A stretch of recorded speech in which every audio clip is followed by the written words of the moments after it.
Welcome dear students to another class of informatic practices. Today we are going to start a new chapter of NCERT, that is chapter 4 of unit 2, that is working with list and dictionaries. So in the starting of this class is unit introduction of data types, we have seen that list is a data type. So we are going to explore more about list in this chapter and dictionaries as well. Okay, so let's begin our chapter. So let's start with the introduction of list. So introduction of list means like list is a data type. Okay, so it stores ordered sequence, that is it is mutable. Mutable means the data elements can be changed in place in list. Okay, in case of strings, it consists of only character. So a list can have elements of different data types like integer, float, string, tuple, or other another list also. The meaning of this particular line mean is that string is just the group of characters. like string में सिर्फ हम alphabets या group of characters he store कर सकते हैं, but in case of list हम integers भी store करवा सकते हैं, combination of integer, float, string ये भी स्टोर करवा सकते हैं, डिफरेंट मिक्स्ड और सिमिलर डेटा टाइप वो भी स्टोर करवा सकते हैं हम, या एक लिस्ट के अंदर हम एक और सीक्वेंस ऑफ लिस्ट भी स्टोर करवा सकते हैं. ठीक है, तो this is the basic difference between string and list. In string we can only store characters. Okay, next is here you can see the example. Lists are always enclosed in square brackets. This is compulsory. Okay, so here you can see we have given a list as a name, list 1. You can give any name to a list, and this list is storing 2, 4, 6, 8, 10, 12. So we call these 2, 4, 6, 8, 10, 12 as elements. Okay, so how many elements are there? 1, 2, 3, 4, 5, 6 elements are here. Okay, so if you want to check the elements in a list, so you can use it with print method.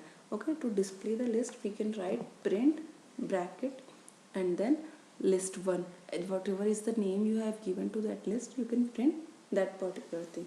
Okay, so this is about the introduction, and we will see different types of list now. So this is one type of list, that is storing integers. Okay, 6 numbers. Next here you can see the list 2. This is a list, that is a list of vowels. Okay, so list 2 is storing a, e, I, o, u, that are vowels. So we can print the vowels like list 2, that is having a, e, I, o, u. List 3 is the list of mixed data types. Mixed data type means it is having integer 100, 23.5 floating value, and a string hello. Okay, so it can be this list can store different type of data type, mixed data types. It can store integer, float, and string. You can print this also. Okay, and we are having another list, that is list 4. This list is having sub list in it. Okay, so physics 101, this is one list.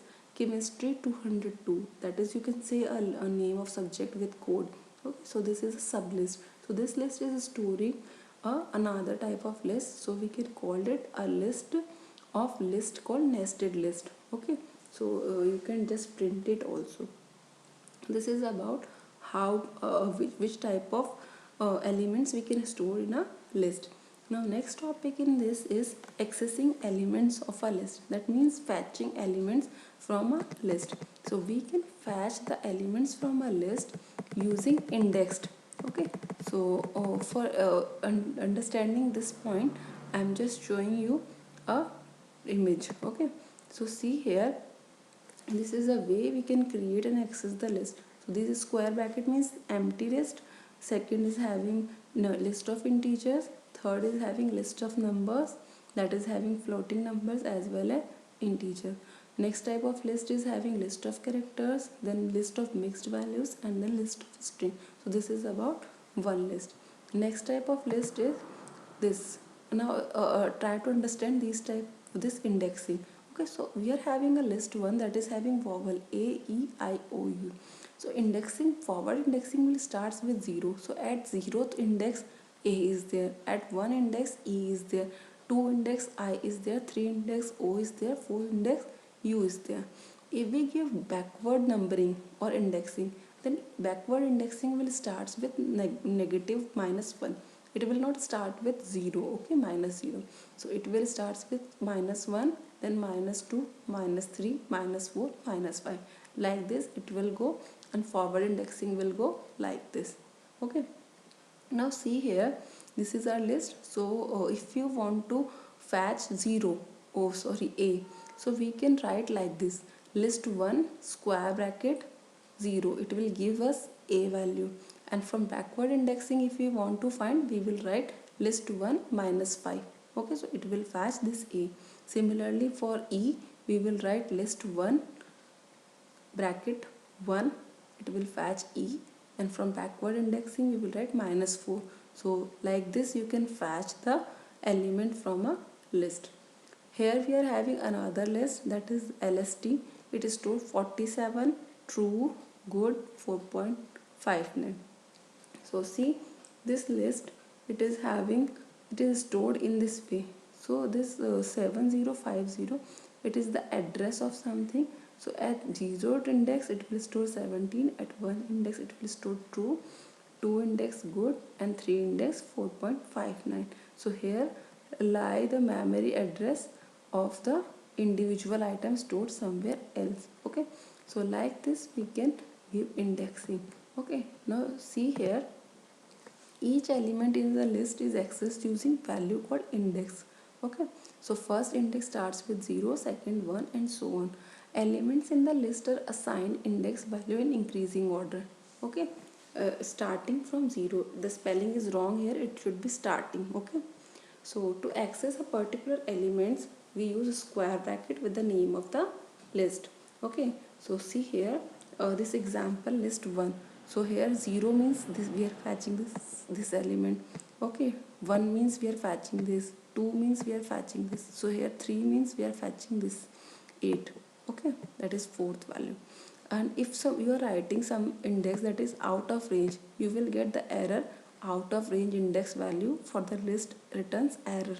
So error should be index error, out of range. Okay, and if you are writing two indexes with an addition like 1 plus 4, so you will get a sum that is 5. So you can get a value from fifth index. Here fifth index value is 12, so you will find 12 as a result. Okay, so this is about indexing. And -1 means the last element from the right, that is first element from the right, sorry.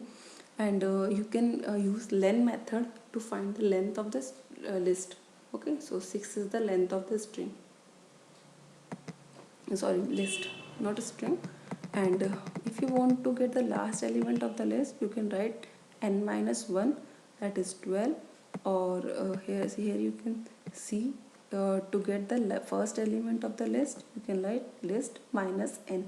Okay, so like this you can also access the list. Okay, next topic is list are mutable. Mutable means the values of the content of the list can be changed there itself. Okay, so see here we are having an example of list of colors: red, green, blue, orange. Red is at 0 index, green is at 1 index, blue is at 2 index, and orange is at 3rd index. So if we want to change the value of orange to black, so we can write like this: list 1 3rd index, and then we can give the value. So in place of orange we are writing black, and if you are printing this list you will get the modified value. So like this we can change the values in place. Okay, so this is all about today's class. We will continue this chapter in the next class. Thank you, students.